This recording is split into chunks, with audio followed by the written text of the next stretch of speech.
Assalamualaikum warahmatullahi wabarakatuh. Baiklah, pada video kali ini untuk memberi tugas aksi nyata pengambilan keputusan berdasarkan nilai-nilai kebajikan bersama kepala sekolah saya, Pak Dedi Wahyudi. Baik, Assalamualaikum Pak. Sehat Pak? Alhamdulillah. Ya baik Pak, ada beberapa pertanyaan yang ingin saya ajukan ya Pak dalam tugas saya. Pertanyaan pertama saya, sebagai kepala sekolah tentunya Bapak sering menghadapi kasus-kasus yang terjadi baik itu antar guru maupun siswa ya Pak. Nah, bagaimana Bapak dapat mengidentifikasi kasus-kasus yang mana yang merupakan dilema etika, yang mana yang merupakan rujukan moral Pak? Baik, pertama saya membuat daftar, membuat list kasus-kasus yang merupakan dilema etika yang mana atau rujukan moral yang mana. Yang berikutnya adalah menggolongkan kasus-kasus tersebut dilema etika ataupun rujukan moral itu dalam beberapa kategori, apakah masuk ke dalam kategori ringan, sedang atau demikian. Ya Pak. Nah, kalau dilema etika itu kan Pak sama-sama keputusannya itu kan sama-sama benar. Bagaimana cara Bapak mengambil keputusan pada kasus di mana ada dua kepentingan yang sama-sama benar, Pak? Cara saya mengambil keputusan dalam kepentingan yang sama-sama benar, yaitu saya melihat kepentingan yang mana yang memiliki kebaikan yang lebih besar dari kepentingan yang lainnya. Nah, sekarang langkah-langkah apa prosedur seperti apa yang biasanya Bapak lakukan? Ya, saya melakukan berkonsultasi dengan guru-guru mata pelajaran, terus wali kelas, dan tidak lupa dengan guru bimbingan konseling. Berikutnya adalah memberikan kepercayaan kepada bawahan dengan mendelegasikan sebuah tugas. Demikian. Selanjutnya Pak, hal-hal apa saja yang selama ini Bapak anggap efektif dalam pengambilan keputusan pada kasus-kasus dilema etika Pak? Yaitu kerjasama yang sangat baik dari personil yang ada di sekolah ini, baik secara administrasi, tindakan, dan aturan yang telah disepakati. Berarti kerjasama itu sangat penting ya Pak ya. Selanjutnya, apakah Bapak memiliki sebuah aturan atau jadwal tertentu dalam sebuah penyelesaian kasus dilema etika? Terus, apakah Bapak langsung menyelesaikan di tempat atau memiliki sebuah jadwal untuk menyelesaikannya? Bentuk atau prosedur seperti apa yang akan Bapak jalankan? Baik, sebenarnya saya tidak memiliki jadwal tertentu ketika akan melakukan penyelesaian sebuah permasalahan. Jika permasalahan itu bisa dilakukan dengan cepat, saya akan melakukannya dengan cepat pula, karena masih ada permasalahan yang lain yang sedang menunggu dalam antrian. Jadi saya tidak punya jadwal tertentu. Jadi ketika ada begitu banyak masalah, ya saya harus mengeluarkan mana yang lebih dekat dan porsinya lebih kecil. Jadi saya harus selesaikan itu. Demikian. Bapak akan tidak jadwal, namun Bapak akan menyelesaikan dengan cepat ya Pak ya. Selanjutnya apakah ada seseorang atau faktor-faktor yang selama ini mempermudah maupun membantu Bapak dalam pengambilan keputusan dalam kasus-kasus dilema etika Pak? Baik, dalam ada yaitu doa ibu dari ibu saya, terus doa istri, doa anak-anak, dan doa-doa orang-orang yang berada di sekeliling di mana tempat saya bekerja. Kalau di sekolah Pak, apakah Bapak sendiri atau dengan BK atau ya, saya tidak mengistimewakan seseorang, tetapi saya menyamaratakan, saya menganggap semua yang ada di sekolah ini punya peran penting, tidak melihat latar belakangnya apa, status sosialnya apa, status pendidikannya apa. Saya menganggap semua yang ada di sekolah ini berperan penting dalam mengambil keputusan. Baik ya Pak, berarti semua staff Bapak itu sama rata ya Pak. Iya. Terakhir, dari semua hal yang telah Bapak sampaikan, pembelajaran apa yang dapat Bapak petik dari pengalaman Bapak dalam pengambilan keputusan pada kasus pidana etika? Dalam mengambil keputusan pengalaman yang bisa saya petik atau hikmah dari semua ini, dalam permasalahan di etika ini saya mendapatkan ketenangan, terus dalam melakukan permasalahan itu harus terperinci dalam menghadapi permasalahan yang ada, terus harus berhati-hati dalam mengambil sebuah keputusan, karena setiap keputusan itu ada risiko, baik risikonya itu dalam skala kecil maupun skala besar. Dan yang terakhir, saya harus lebih bijak dalam mengambil keputusan. Saya kira demikian. Berarti saya menangkap, berarti ketika Bapak mengambil keputusan ada langkah-langkah maupun prinsip yang Bapak gunakan ya Pak. Baik Pak, terima kasih untuk waktunya Pak. Assalamualaikum warahmatullahi wabarakatuh. Waalaikumsalam.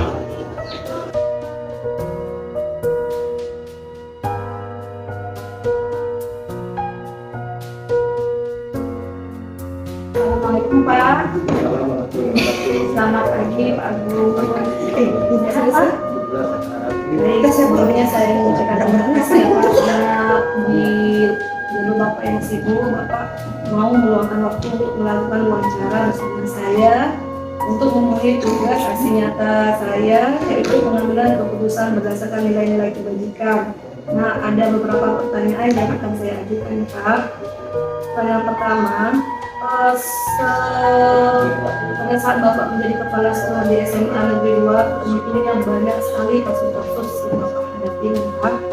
Nah, bagaimana cara Bapak mengidentifikasi kasus-kasus mana yang merupakan dilema etika dan kasus mana yang merupakan rujukan muatan? Tentunya di dalam menyelesaikan suatu permasalahan baik dari etika maupun etika moral, harus mengidentifikasi terlebih dahulu lihat latar belakang terjadinya kasus tersebut, sehingga kita bisa membedakan apakah itu kasus pelanggaran etika atau kasus etika moral. Karena itu tentunya saya berkolaborasi juga dengan pihak-pihak yang terlibat di dalam kasus tersebut. Nah, saya juga meminta bantuan kepada kelas, siswa maupun guru pendidikan dalam mengambil keputusan dalam menyelesaikan masalah tersebut. Berarti Bapak mengidentifikasinya, melihat apakah dalam kolaborasi ya Pak. Pertanyaan selanjutnya, bagaimana cara Bapak mengambil keputusan pada kasus-kasus di mana ada kepentingan yang sama-sama benar pada kasus tersebut Pak? Jadi berkaitan dengan kasus-kasus yang sama-sama benar, tentunya pihak sekolah, pimpinan, seperti halnya yang lain juga, terlebih dahulu yang mengidentifikasi permasalahan tersebut. Itu juga kita meminta bantuan pihak-pihak yang berkompeten terhadap kasus tersebut, guru kelas, guru TK, guru siswa, dan keputusan yang akan diambil tersebut tidak merugikan kedua belah pihak. Jadi pertanyaan selanjutnya Pak, langkah atau prosedur seperti apa yang biasa Bapak lakukan selama ini? Adapun prosedur yang saya lakukan dalam menangani kasus, tentunya diawali dari pemrosesan pada tingkat bawah, yaitu pada tingkat wali kelas. Wali kelas mengidentifikasi permasalahan tersebut. Setelah itu wali kelas itu berkoordinasi dengan bidang kesiswaan. Bidang kesiswaan apabila ini selesai langsung ke tahapan berikutnya itu guru BK, BK Muslim. Nah, lalu terakhirnya apabila tidak selesai juga pada kepala sekolah. Nah, di sini nanti keempat komponen ini akan berembuk memutuskan permasalahan tersebut. Jadi ada beberapa tahapan yang akan dijalani Pak, dari wali kelas, kemudian kesiswaan, PBK, baru ke persekolahan. Dan selanjutnya Pak, hal-hal apa saja yang selama ini Bapak anggap efektif dalam pengambilan keputusan pada kasus-kasus dilema etika? Ada beberapa hal yang dalam keputusan tersebut itu yang efektif. Apabila sekolah itu mempunyai aturan-aturan yang harus dijalankan, sehingga dengan berpedoman pada aturan tersebut mempunyai kekuatan hukum di situ. Nah, tentunya siswa diproses ya, atau yang bermasalah tersebut diproses sebelum mengambil keputusan. Tentunya melihat latar belakang permasalahan, setelah itu lihat pihak-pihak yang terlibat di dalam permasalahan tersebut. Nah, setelah itu dalam mengambil keputusan tentu harus meminta bantuan juga kepada pihak-pihak yang kompeten di bidang itu, seperti itu baru kita musyawarahkan. Nah, tentunya dilakukan terhadap pihak bermasalah, kita lakukan secara teguran lisan dan itu kita tingkatkan kepada teguran tertulis. Nah, itu Bu. Pertanyaan selanjutnya Pak, apakah Bapak memiliki jadwal tertentu atau langsung menyelesaikan di tempat pada untuk menyelesaikan kasus-kasus dilema etika Pak? Tentunya biar sekolah di dalam menyelesaikan masalah tersebut itu tidak bisa selesaikan, tentunya harus bertahap ya. Nah, tentunya kita memproseskan pada tahap awal, yaitu penentuan kelas, PBK, dan kesiswaan. Setelah itu baru tahap berikutnya adalah kita jadwalkan atau memanggil ya, pihak yang bermasalah tersebut melalui secara tertulis. Dan setelah kita lanjutkan atau kita putuskan apa yang harus kita lakukan terhadap masalah yang dihadapi seperti itu. Baik Pak, selanjutnya apakah ada pihak-pihak maupun faktor-faktor yang membantu Bapak ataupun mempermudah Bapak dalam pengambilan keputusan? Beberapa orang yang membantu ya sekolah itu melibatkan komponen-komponen pihak sekolah seperti wali kelas, pendidikan, dan kesiswaan. Itu juga kita melibatkan ya,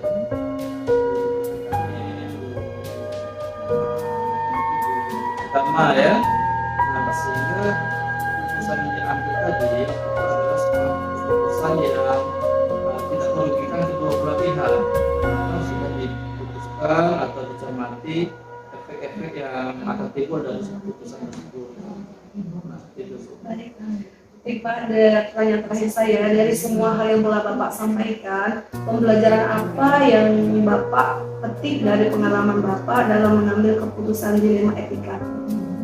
Nah, tentunya di dalam mengambil suatu keputusan, tentulah keputusan yang ambil adalah sebuah keputusan yang terbaik. Ini apa? Keputusan tersebut itu tidak merugikan kedua belah pihak, seperti itu, sehingga tidak menimbulkan efek di belakang kemudian atas keputusan diambil oleh pihak sekolah.